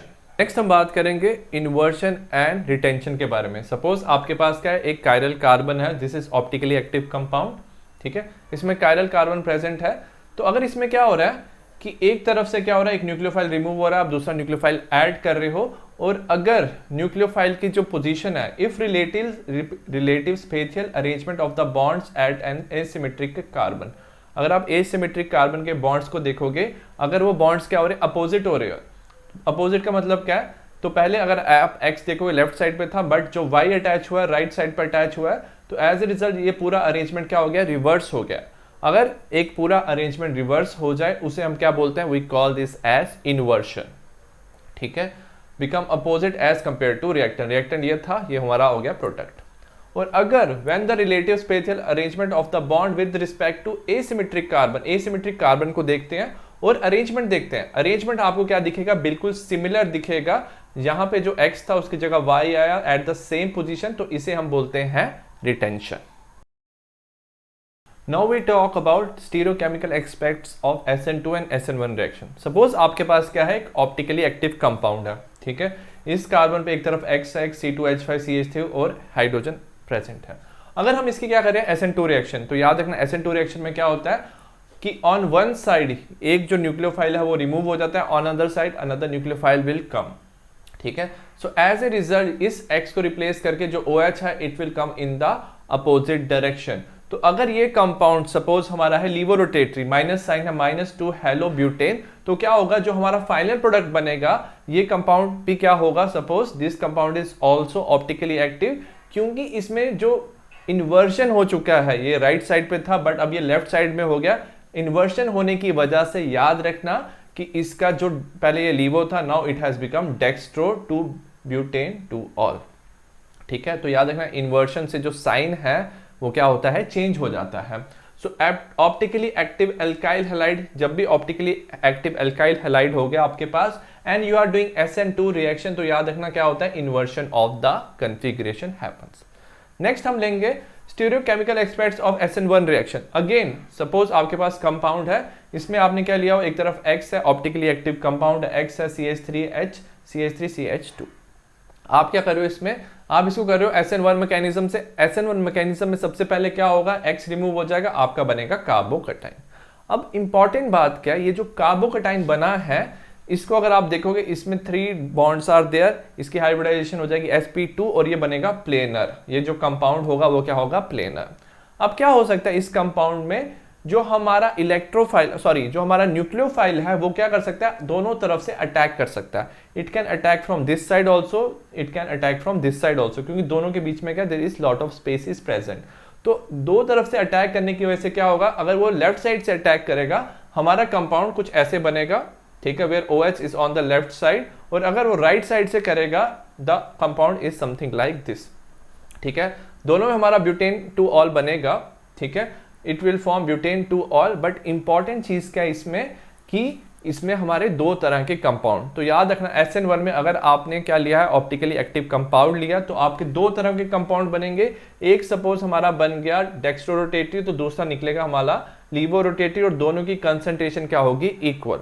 So as A result याद रखना जो एल्काइल हैलाइड है अगर वो ऑप्टिकली एक्टिव है और आप उसमें अगर कर रहे हो SN1 रिएक्शन, तो आपका क्या बन जाता है, result in formation of racemic mixture.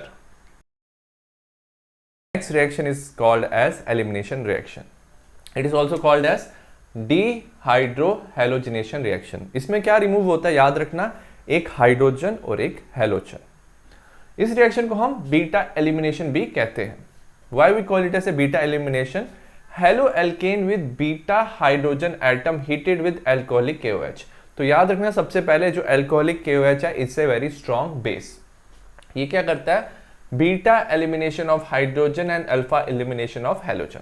ठीक है, सबसे पहले what is beta alpha position, याद रखना जिस कार्बन पे ब्रोमीन अटैच और हैलोजन अटैच है उस कार्बन को बोलते हैं हम अल्फा कार्बन और उसके हाइड्रोजन को बोलते हैं हम अल्फा हाइड्रोजन।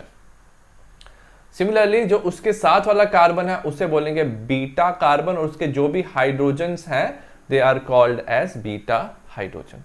इस रिएक्शन में क्या होता है कि जैसे ही हम बेस लेते हैं, ठीक है, strong base which is alcoholic KOH, alcoholic KOH क्या करता है कि जो बीटा हाइड्रोजन है उसको अपने साथ क्या करता है, रिमूव कर लेता है।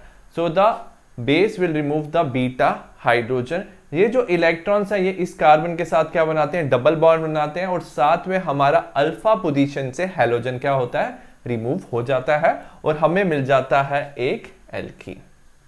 ठीक है, अब हम बात करेंगे there is another rule called as Saytzeff rule और कॉल्ड एज ज़ेट-ज़ेफ रूल। तो दोनों मतलब सेम ही है दोनों का। तो इसमें क्या बात करते हैं हम कि सपोज हमारे पास है, ये भी हमारी क्या है, डिहाइड्रोहैलोजिनेशन रिएक्शन, यहाँ पे है ये हमारा है अल्फा कार्बन, ये बीटा कार्बन है, ये भी बीटा कार्बन है। ठीक है, सपोज इस बीटा कार्बन से हाइड्रोजन रिमूव होता है तो हमारा एक ये प्रोडक्ट बनेगा। ठीक है, और अगर दूसरे वाले बीटा हाइड्रोजन हमारा रिमूव हो जाता है तो हमारा ये प्रोडक्ट बनेगा। तो ये जो सेट-ज़ेफ रूल है और ज़ेट-ज़ेफ रूल है ये हमें बताता है कि कौन सा जो हमारा एल्कीन बनेगा दैट इज मोर स्टेबल, कौन सा एल्कीन ज्यादा स्टेबल है। तो इसमें बताया है the preferred product is that alkene with greater number of alkyl group attach to the double bonded carbon atom. ठीक है, तो सबसे पहले हम बात करेंगे डबल बॉन्डेड कार्बन एटम के साथ जिसमें ज्यादा एल्काइल ग्रुप्स प्रेजेंट है वो ज्यादा स्टेबल क्या होता है, एल्कीन होता है। तो अगर हम फर्स्ट की बात करेंगे, डबल बॉन्डेड कार्बन है, यहाँ पे एक एल्काइल ग्रुप प्रेजेंट है, यहाँ पे एक एल्काइल ग्रुप, तो यहाँ पे दो एल्काइल ग्रुप प्रेजेंट है। अगर हम इसकी बात करेंगे डबल बॉन्डेड कार्बन के साथ सिर्फ एक एल्काइल ग्रुप प्रेजेंट है। ठीक है, तो जो फर्स्ट कंपाउंड हुआ वो ज्यादा स्टेबल हुआ तो वो मेजर क्वांटिटी में बनेगा। हमारी नेक्स्ट रिएक्शन है, next reaction is with metals. Suppose आपके पास क्या एल्काइल हैलाइड, ठीक है, हमने लिया हुआ है RBr। अगर हम इसे रिएक्ट करते हैं magnesium in presence of dry ether, तो याद रखना व्हाट विल हैपन, ये मैग्नीशियम के साथ रिएक्ट करके बनाता है RMgX। ठीक है, और ये जो कंपाउंड बनता है RMgX इसे बोलते हैं हम ग्रिग्नॉट रिएजेंट। तो केमिस्ट्री में ये जो ग्रिग्नॉट रिएजेंट है it is very useful for making many products. ठीक है, इस कंपाउंड को हम और भी कहते हैं organometallic compounds. Why they are called as organometallic compounds, क्योंकि इसका जो R है एल्काइल ग्रुप है वो ऑर्गेनिक पार्ट है और जो मैग्नीशियम है एक मेटेलिक मेटल है, तो इट्स ए मेटेलिक कंपोनेंट। ठीक है, अब ग्रिग्नॉट रिएजेंट की एक इंपॉर्टेंट चीज याद रखना, जो ग्रिग्नॉट रिएजेंट है इसमें क्या होता है, जो R ग्रुप है एल्काइल ग्रुप उसमें आता है डेल्टा नेगेटिव चार्ज। क्यों डेल्टा नेगेटिव आता है, क्योंकि ये एक मेटल के साथ अटैच है। So metal is more electropositive, तो मेटल में डेल्टा पॉजिटिव डेल्टा नेगेटिव। तो जब भी हम ग्रिग्नॉट रिएजेंट की बात करेंगे ये हमेशा पोलर कंपाउंड्स पे अटैक करते हैं। ठीक है, तो सपोज हमारे पास वाटर है, तो ये एल्काइल ग्रुप में क्या है, नेगेटिव चार्ज, वाटर के हाइड्रोजन है पॉजिटिव चार्ज, तो एल्काइल ग्रुप क्या करेगा, हाइड्रोजन पे अटैक करेगा और हमारा बना देगा RH। RH क्या होता है, एल्काइल ग्रुप में अगर आपने H अटैच कर दिया तो आपको हाइड्रोकार्बन मिल जाएगा और साथ में आपको मिलेगा MgOHX। ठीक है, नेक्स्ट जो हमारी रिएक्शन विद मेटल है that is called as Wurtz reaction. अगर हमने लिया हुआ है एल्काइल हैलाइड और उसे हम हीट कर रहे हैं सोडियम एंड ड्राई ईथर में, तो याद रखना एल्काइल हैलाइड में क्या होता है, जो दो एल्काइल ग्रुप है वो क्या होते हैं, आपस में अटैच होते हैं और साथ में मिलता है NaX, 2 NaX you will get।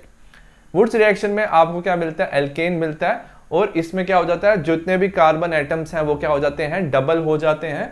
इसमें आपको कभी भी odd number of carbon atom का कंपाउंड नहीं मिलता है। अब हम बात करेंगे रिएक्शन ऑफ हेलो एरीन्स। सबसे पहले हम उसमें बात करेंगे न्यूक्लियोफिलिक सब्स्टिट्यूशन रिएक्शन। जो अराइल हैलाइड्स होते हैं और हेलो एरीन्स होते हैं, they are very less reactive towards the nucleophilic substitution reaction. उसमें nucleophilic substitution reaction is very difficult. इसके हम 4 पॉइंट्स पढ़ेंगे जिसमें हम बताएंगे why nucleophilic substitution is very difficult in aryl halides. सबसे पहले जब इसमें क्या होती है, रेजोनेंस, जो क्लोरीन है उस पे क्या है, lone pair of electrons, this lone pair of electrons will delocalize into the benzene ring. As A result क्या होता है, क्लोरीन पे पॉजिटिव चार्ज आ जाएगा, यहाँ पे डबल बॉन्ड आ जाता है, so there is formation of partial double bond. तो रेजोनेंस की वजह से क्या होता है, पार्शियल डबल बॉन्ड आ जाता है कार्बन और क्लोरीन के बीच में, and this double bond is very difficult to break. ये डबल बॉन्ड की जो क्लीवेज है वो डिफिकल्ट हो जाती है। एज ए रिजल्ट जो अराइल हैलाइड्स है does not show this reaction. Next, instability of phenyl cation. अगर हम SN1 पाथवे की बात करें, SN1 मैकेनिज्म की, उसमें हमारा सबसे पहला देयर आर 2 स्टेप्स। जो पहला स्टेप होता है उस स्टेप में हमारा बनता है कार्बोकैटाइन। अगर हम इसको SN1 पाथवे से करना चाहें तो सबसे पहले क्या होना चाहिए, क्लोरीन रिमूव होना चाहिए। उसके बाद क्या बन जाएगा, हमारा यहाँ पे पॉजिटिव चार्ज आ जाएगा, तो यहाँ पे क्या बनेगा, फिनाइल कैटाइन। तो यहाँ पे फिनाइल कैटाइन बनेगा। बट जो फिनाइल कैटाइन है, याद रखना, डबल बॉन्ड के साथ जब पॉजिटिव चार्ज आता है तो उसमें क्या होती है, रेजोनेंस डज नॉट हैपन, उसमें रेजोनेंस नहीं होती है। And because there is no resonance, ये जो फिनाइल कैटाइन बनता है इट इज वेरी अनस्टेबल। तो इसका मतलब क्या है कि इसमें SN1 pathway does not happen. Next, जो इलेक्ट्रॉन रिच एरीन्स है, अगर आप बेंजीन रिंग को देखोगे, इसमें क्या होता है, there lot of electrons are present, क्योंकि इसमें होते हैं 3 पाई बॉन्ड।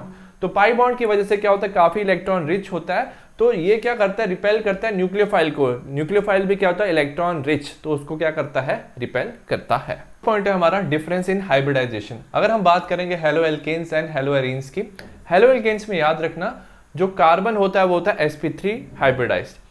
sp3 हाइब्रिडाइजेशन की वजह से याद रखना इसमें s कैरेक्टर क्या होता है, s कैरेक्टर इज लेस, इसमें s कैरेक्टर होता है अराउंड 25%।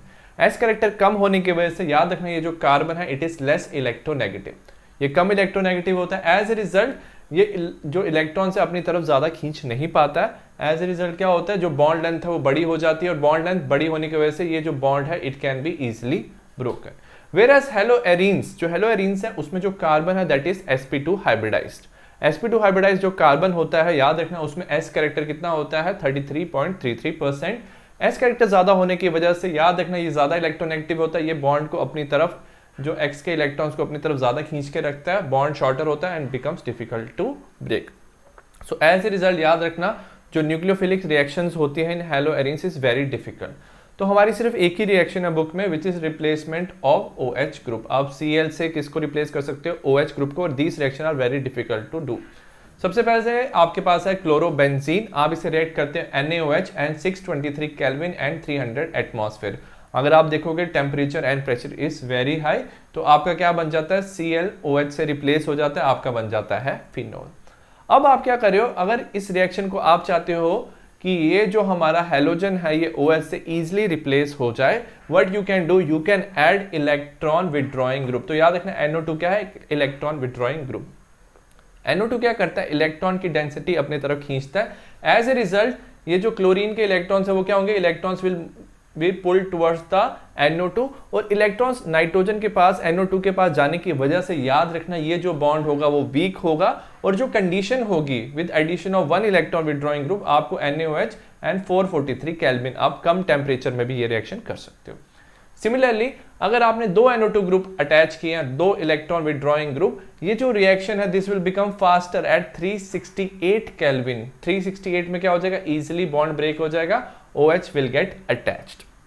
अगर आपने क्या किया, तीनों तरफ इलेक्ट्रॉन विड्रॉइंग ग्रुप अटैच किए, NO2 you have attached eight 2 ortho and 1 para position, तो क्या होगा, जो क्लोरीन है it will be very easily broken. अगर आप वाटर को थोड़ा वार्म करोगे तो आपको यहाँ पे OH बन जाएगा। याद रखना this compound is called as 2,4-ट्राइनाइट्रोफिनॉल और also called as picric acid. Next हम बात करेंगे इलेक्ट्रोफिलिक सब्स्टिट्यूशन रिएक्शन की। सपोज हमारे पास क्या है, क्लोरोबेंजीन। क्लोरोबेंजीन याद रखना ये शो करता है हमें +R इफेक्ट। +R इफेक्ट क्या होता है कि जो क्लोरीन पे इलेक्ट्रॉन्स हैं that electrons will move inside the ring. ये जो क्लोरीन का इलेक्ट्रॉन है ये इस कार्बन के पास आएगा और इस कार्बन का जो इलेक्ट्रॉन है it will shift to this carbon. तो यहाँ पे क्या होता है, शिफ्टिंग ऑफ इलेक्ट्रॉन्स और we call it as delocalization of electrons. ठीक है, तो जब इलेक्ट्रॉन मूव करते हैं याद रखना इलेक्ट्रॉन डेंसिटी पहले इंक्रीज होती है ऑर्थो पोजीशन पे, पैरा पोजीशन पे ऑर्थो। तो ऑर्थो पैरा पोजीशन पे याद रखना due to resonance plus R effect electron density क्या होती है, इंक्रीज होती है। So due to the resonance electron density increases at the ortho para position. As A result what will happen, जो हमारा इलेक्ट्रोफाइल होगा, ठीक है, the electrophile will only attack at the ortho and para position, वहां पे क्योंकि electron density is high. सबसे पहले हम बात करते हैं हेलोजिनेशन की। हमारे पास क्या है, क्लोरोबेंजीन। क्लोरोबेंजीन को हमने क्लोरीन के साथ रिएक्ट किया इन प्रेजेंस ऑफ एनहाइड्रस AlCl3। अब याद रखना क्या होता है, ये जो एनहाइड्रस AlCl3 है इट्स ए लुईस एसिड, इसके पास इलेक्ट्रॉन की डेफिशिएंसी होती है। तो बट जो एक क्लोरीन है इसमें से क्या होगा, one chlorine will go attach to the Al, result in formation of AlCl4 negative, और जो दूसरा क्लोरीन है इस पे आ जाएगा हमारा पॉजिटिव चार्ज।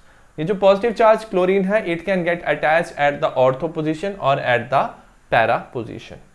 ऑर्थो पोजीशन पे जब ये अटैच होगा इसे कहेंगे 1,2 डाइक्लोरोबेंजीन और पैरा पे 1,4 डाइक्लोरोबेंजीन। और याद रखना क्योंकि हमने ऑलरेडी पढ़ा है कि जो पैरा पोजीशन होती है वो ज्यादा सिमेट्रिकल होती है, वो ज्यादा स्टेबल होती है। सो एज ए रिजल्ट पैरा पोजीशन क्या बनेगी, will be in major quantity. Next हमारी इलेक्ट्रोफिलिक सब्स्टिट्यूशन रिएक्शन है नाइट्रेशन। अगर आपके पास क्या क्लोरोबेंजीन और आपने लिया है concentrated HNO3 and concentrated H2SO4, तो इसमें याद रखना concentrated nitric acid and concentrated sulphuric acid दोनों यूज होते हैं। इसमें याद रखना जो NO2 ग्रुप है वो अटैच हो जाता है, NO2 पॉजिटिव एक इलेक्ट्रोफाइल होता है, it will get attach to the ortho and para position. तो हमें मिलता है 1-chloro-2 nitrobenzene and 1-chloro-4 nitrobenzene. तो याद रखना क्योंकि जो पैरा पोजीशन होती है वो ज्यादा क्या होती है, स्टेबल होती है, तो ये जो 1-chloro-4 नाइट्रोबेंजीन है that will be major quantity. Next हम बात करेंगे सल्फोनेशन की। सल्फोनेशन में हम यूज करते हैं सिर्फ कॉन्सेंट्रेटेड H2SO4 और सल्फ्यूरिक एसिड, और इसे हम क्या करते हैं, हीट करते हैं। तो याद रखना जो SO3H ग्रुप है it will get attach to the ortho और पैरा पोजीशन। इस कंपाउंड को बोलते हैं हम 2-chlorobenzene sulfonic acid and this compound is called as 4-chlorobenzene sulfonic acid which is major quantity. Why it is major? क्योंकि याद रखना जो पैरा पोजीशन होती है उसमें क्या होता है, कंसंट्रेशन ज्यादा होती है because it is more stable. Next we talk about Friedel-Crafts reaction. Friedel-Crafts reaction दो पार्ट में डिवाइडेड है, one is called as alkylation, second is called as acylation. ठीक है, so what is alkylation? कभी भी आप बेंजीन रिंग में if you attach alkyl group that process is called as alkylation, और अगर आप अटैच करो असाइल ग्रुप, असाइल ग्रुप क्या होता है, RCO। ठीक है, सपोज आपके पास है क्लोरोबेंजीन, आप रिएक्ट करो CH3Cl in presence of AlCl3। अब AlCl3 क्या करेगा, इट्स ए लुईस एसिड, वो इस क्लोरीन को ले लेगा, आपका बनेगा CH3+। ये जो CH3+ है वो कहाँ पे अटैच होगा, क्योंकि जो क्लोरोबेंजीन है वहां की ऑर्थो एंड पैरा पोजीशन पे इलेक्ट्रॉन की डेंसिटी ज्यादा होगी, तो CH3 will get attached at the ortho और पैरा पोजीशन। जो हमारे कंपाउंड बनेगा this compound is called as 2-chlorotoluene। ठीक है, 2-chlorotoluene and this compound is called as 4-chlorotoluene। ये कंपाउंड होगा हमारा मेजर कंपाउंड और ये होगा माइनर, क्योंकि जो पैरा पोजीशन है वो ज्यादा स्टेबल होती है, एज ए रिजल्ट पैरा वाला कंपाउंड हमारा क्या होगा, ज्यादा स्टेबल होगा। सिमिलरली जब भी हम ऐड करेंगे एसाइल ग्रुप, एसाइल ग्रुप क्या होता है, RCO ग्रुप। सपोज हमारे पास है क्लोरोबेंजीन, इसको हमने रिएक्ट किया CH3COCl के साथ, फिर क्या होगा, क्लोरीन जो है एनहाइड्रस AlCl3 के साथ रिएक्ट करेगा, हमारा बनेगा CH3CO+। ये जो CH3CO+ है वो क्या करेगा, वो रिएक्ट करेगा ऑर्थो एंड पैरा पोजीशन पे, और हमारे दो कंपाउंड बनेंगे, एक बनेगा ऑर्थोक्लोरो एसिटोफिनोन, ये एक तरह का कीटोन है, so that's why it is called as aceto. This is aceto group, this is phenol and this is called as para-chloroacetophenol.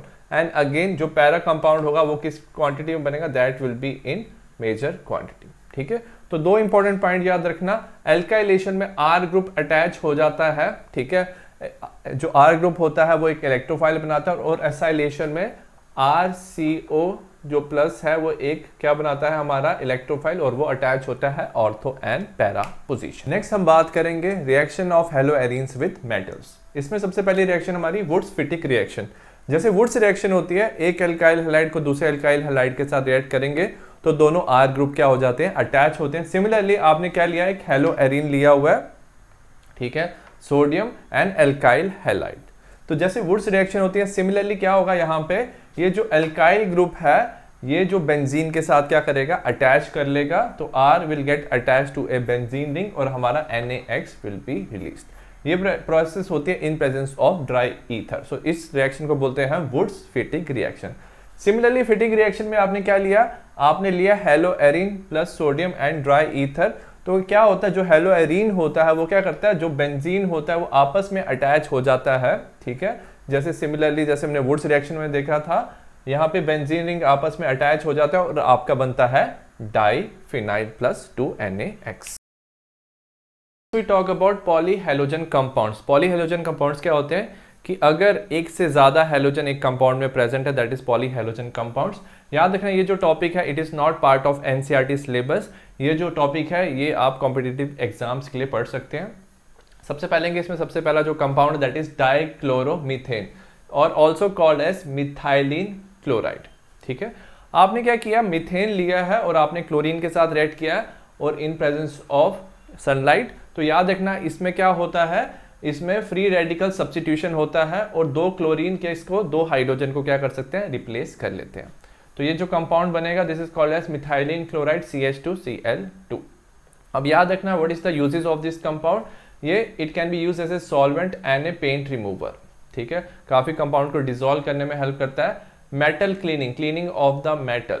Propellant in aerosol, aerosol जो कंपाउंड्स होते हैं उनको स्टेबल करने के लिए it can be used as a refrigerant, refrigerator में it can be used. और dewaxing, car में क्या होता है, कार में there is a formation of wax due to process of combustion, wax formation होता है, तो उसको रिमूव करने के लिए this compound can be used. Next, what are the harmful effects of dichloromethane. सबसे पहले ये जो CNS है, सेंट्रल नर्वस सिस्टम को इफेक्ट कर सकता है अगर इसका क्या है, लो एक्सपोजर है, exposure is low. It cause impaired vision and hearing, तो आपको सुनाई और दिखाई ठीक से नहीं देगा। अगर आपने ज्यादा एक्सपोजर किया हुआ है इसका, अगर आपका ज्यादा एक्सपोजर ऑफ डाइक्लोरोमीथेन का, तो इस can cause dizziness and nausea, ठीक है, डिजीनेस और नॉसिया हो सकता है। टिंगलिंग एंड नम्बनेस, आपकी फिंगर्स एंड टोज में टिंगलिंग होगा, लाइक इलेक्ट्रिकल इंपल्स, थोड़ा थोड़ा टिंगलिंग होगा and numbness will be in the fingers and toes. और अगर आपकी आईज में चल गया, ठीक है, if this compound goes to your eyes, ये हमारा कॉर्निया भी क्या कर सकता है, बर्न कर सकता है। बात करेंगे नेक्स्ट कंपाउंड की। नेक्स्ट कंपाउंड है ट्राइक्लोरोमीथेन CHCl3। इसे हम क्या बोलते हैं, क्लोरोफॉर्म, ठीक है। क्लोरोफॉर्म की सबसे इंपॉर्टेंट जो बात है कि क्लोरोफॉर्म जब भी एयर के साथ रिएक्ट करती है इट फॉर्म COCl2। ये एक पॉइजनस गैस बनाती है, that poisonous gas is called as phosgene, ठीक है, फॉस्जीन कहते हैं। सो दैट्स वाई हमें इसको क्या करना होता है, ऑक्सीडेशन से प्रिवेंट करना होता है। तो हम सबसे पहले जो क्लोरोफॉर्म है इसे हम डार्क बॉटल में रखते हैं so that it will provide avoid oxidation by sun. और यहाँ हम इसमें क्या करते हैं, 1% इथेनॉल। इथेनॉल क्यों ऐड करते हैं कि सपोज कुछ अगर हमारा क्लोरोफॉर्म ऑक्सीडाइज हो गया और हमारा थोड़ा फॉस्जीन बन गया, तो फॉस्जीन के साथ रिएक्ट करके ये एक स्टेबल कंपाउंड बना देता है जो नॉन वोलेटाइल है एंड नॉन टॉक्सिक। सबसे पहले what are the uses of the chloroform, ये यूज होता है सॉल्वेंट, ठीक है, solvent as a solvent, preparation of chloropicrin and chloroethane, ethane, ठीक है। And it is also use as a freon, freon मतलब पहले रेफ्रिजरेटर में it was used. Anesthesia, anesthesia के लिए भी इट वॉज एनेस्थेटिक है, it can be use for anesthesia. Next, harmful effect, ये जो हमारा क्या है क्लोरोफॉर्म है, ये क्या कर सकता है, हमारा CNS डिस्ट्रॉय कर सकता है। It can destroy our liver and kidney, अगर हमारी बॉडी में चला गया तो बॉडी के अंदर it can form poisonous gas which is phosgene. और अगर हमारी स्किन को टच हो गया तो स्किन में क्या हो सकते हैं, it can cause skin source. Compound है हमारा ट्राइआयोडोमीथेन, इसको बोलते हैं CHI3, इट इज आयोडोफॉर्म, ठीक है, इट इज एंटीसेप्टिक। याद रखना ये जब CH3IO के साथ रिएक्ट करता है it result in formation of iodine CO2 and H2। इसके ज्यादा रिएक्शन नहीं है, इतना ही है इसमें। नेक्स्ट है हमारा टेट्राक्लोरोमीथेन CCl4। अगर आपके पास क्या क्लोरोफॉर्म को आप क्लोरीन के साथ रिएक्ट करते हो इन प्रेजेंस ऑफ सनलाइट, आपको मिलता है CCl4 कार्बन टेट्राक्लोराइड। इसकी काफी यूजेस हैं, it is use as a refrigerant, refrigerant use होता है। प्रोपेलेंट ऑफ एरोसोल, एरोसोल वाले जो प्रोडक्ट होते हैं, कैन होते हैं जिसमें क्या होती है, एरोसोल होता है, उसको स्टेबलाइज करने के लिए। सिंथेसिस ऑफ क्लोरोफ्लोरोकार्बन, जो क्लोरीन कार्बन और फ्लोरीन के जो कंपाउंड्स हैं उसकी सिंथेसिस के लिए ये यूज होता है। And it can also use as a fire extinguisher. काफ़ी इसके हार्मफुल इफेक्ट्स होते हैं, ये हमें लीवर कैंसर दे सकते हैं और it can also give skin cancer, ठीक है, अगर इसका long over a long exposure. It can cause dizziness, light headedness, nausea, vomiting. आपके हार्ट के साथ भी ये इंटरफेयर कर सकता है, हार्ट बीट क्या हो सकती है, irregular, and it also causes depletion of the ozone layer. Next हमारा काफी इंपॉर्टेंट कंपाउंड है, इनको बोलते हैं freons. Freons are also called as chlorofluorocarbon. तो इसमें क्या होता है, कार्बन के साथ क्या प्रेजेंट होता है, क्लोरीन और फ्लोरीन के कंपाउंड्स होते हैं, इनको CFC भी कहते हैं। और सबसे जो इंपॉर्टेंट फ्रियॉन है that is called as freon 12। इसे बोलते हैं डाइफ्लोरोमीथेन, तो इसे बोलते हैं CCl2F2, ठीक है। और इसको हम प्रिपेयर कैसे करते हैं, सपोज आपके पास है कार्बन टेट्राक्लोराइड, आप इसको स्वार्ट्स रिएक्शन के साथ sp(F3) के साथ यू कैन फॉर्म Cl2F2, ठीक है। अब सबसे इंपॉर्टेंट चीज क्या होती है, it is use as a refrigerant, refrigerator में यूज होता है, and it is also use as a propellant of aerosol. Next, इससे काफी हार्मफुल इफेक्ट होते हैं for our environment. It can do photochemical decomposition. तो जैसे एक कंपाउंड हमारे क्या जाता है, हमारे एटमॉस्फेयर में जाता है, इन प्रेजेंस ऑफ लाइट ये कंपाउंड क्या होता है, ब्रेक हो जाता है और ये क्या करता है, फ्लोरीन रिलीज करता है। और वो जो फ्लोरीन है वो चेन रिएक्शन करता है and it will start reacting with our ozone layer. So ozone को किस में कन्वर्ट करता है, ऑक्सीजन में कन्वर्ट करता है। As A result it cause depletion of ozone layer. Next हमारा सबसे इंपॉर्टेंट कंपाउंड, इसे कहते हैं DDT, PP dichloro diphenyl trichloroethane. सबसे पहले सपोज यहाँ पे 2 कार्बन है, दिस इज इथेन, ट्राइक्लोरोइथेन। अब इसके साथ क्या अटैच है, फिनाइल ग्रुप, और फिनाइल ग्रुप की पैरा पोजीशन पे क्या है, chlorine. So that's why we say para dichlorophenyl. So ये 2 ग्रुप के हो जाएंगे, डाइक्लोरोफिनाइल ट्राइक्लोरोइथेन। तो इसका स्ट्रक्चर आपको याद रखना, इट्स वेरी इंपॉर्टेंट। नेक्स्ट, ये जो DDT है it is use as a cheap insecticide, काफी सस्ते में बन जाता है, and it was used to kill mosquito and lice. Mosquito भी एनोफिलिस, ठीक है, एनोफिलिस, मॉस्किटो और लाइस को किल करने के लिए it was earlier used. But problem क्या हुआ कि ये जो हमारा है DDT, it is non biodegradable, ये ब्रेक नहीं हो सकता। एज ए रिजल्ट ये वाटर के साथ it went into the stream, जहां पे क्या फिशेस और एक्वेटिक लाइफ इज प्रेजेंट, ये लेक्स एंड पॉन्ड्स में चला गया। As A result it killed aquatic life. Over a period of time ये हमारी फूड चेन का पार्ट हो गया, ठीक है। तो जो भी ऑर्गेनिज्म इसको खा रहा था, that organism was not able to break this, तो ये फूड चेन का पार्ट हो गया। And over a period of time ये आने लगा हमारी बॉडी में, ठीक है, एक्वेटिक लाइफ से it started transferring in our body, in our fat tissue, और ये हमारे फैट टिश्यू में स्टोर होने लगा। एंड साइंटिस्ट ने बोला अगर इसका लॉन्ग एक्सपोजर हो हमारे फैट टिश्यू में, it can cause cancer. So this is called as DDT।